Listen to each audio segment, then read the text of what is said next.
مومنو، تم پر روزے فرض کیے گئے ہیں جس طرح تم سے پہلے لوگوں پر فرض کیے گئے تھے، تاکہ تم پرہیزگار بنو۔ روزوں کے دن گنتی کے چند روز ہیں، تو جو شخص تم میں سے بیمار ہو یا سفر میں ہو تو دوسرے دنوں میں روزوں کا شمار پورا کر لے۔ اور جو لوگ روزہ رکھنے کی طاقت رکھیں لیکن رکھیں نہیں، وہ روزے کے بدلے محتاج کو کھانا کھلا دیں۔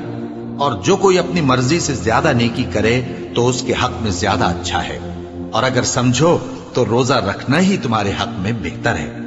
روزوں کا مہینہ رمضان کا مہینہ ہے، جس میں قرآن اول نازل ہوا، جو لوگوں کا رہنما ہے اور جس میں ہدایت کی کھلی نشانیاں ہیں اور جو حق و باطل کو الگ الگ کرنے والا ہے۔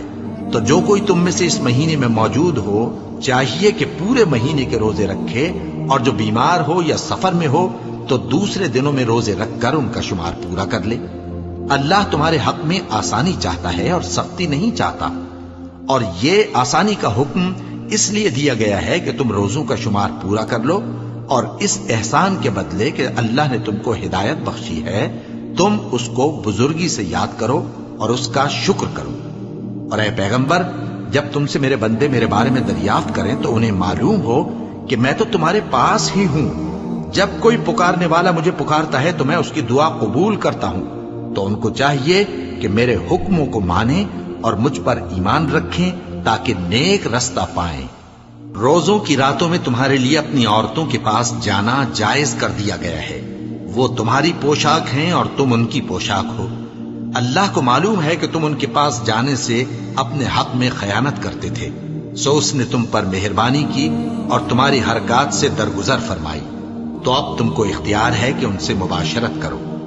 اور اللہ نے جو چیز تمہارے لیے لکھ رکھی ہے یعنی اولاد، اس کو اللہ سے طلب کرو اور کھاؤ اور پیو، یہاں تک کہ صبح کی سفید دھاری رات کی سیاہ دھاری سے الگ نظر آنے لگے۔ پھر روزہ رکھ کر رات تک پورا کرو، اور جب تم مسجدوں میں اعتکاف بیٹھتے ہو تو ان سے مباشرت نہ کرو، یہ اللہ کی حدیں ہیں، ان کے پاس نہ جانا۔ اسی طرح اللہ اپنی آیتیں لوگوں کے سمجھانے کے لیے کھول کھول کر بیان فرماتا ہے تاکہ وہ پرہیزگار بنے۔ اور آپس میں ایک دوسرے کا مال ناحق نہ کھاؤ، اور نہ اس کو رشوتاً حاکموں کے پاس پہنچاؤ تاکہ لوگوں کے مال کا کچھ حصہ ناجائز طور پر کھا جاؤ، اور اسے تم جانتے بھی ہو۔ اے پیغمبر، لوگ تم سے نئے چاند کے بارے میں دریافت کرتے ہیں کہ گھٹتا بڑھتا کیوں ہے۔ کہہ دو کہ وہ لوگوں کے کاموں کی میعادیں اور حج کے وقت معلوم ہونے کا ذریعہ ہے، اور نیکی اس بات میں نہیں کہ احرام کی حالت میں گھروں میں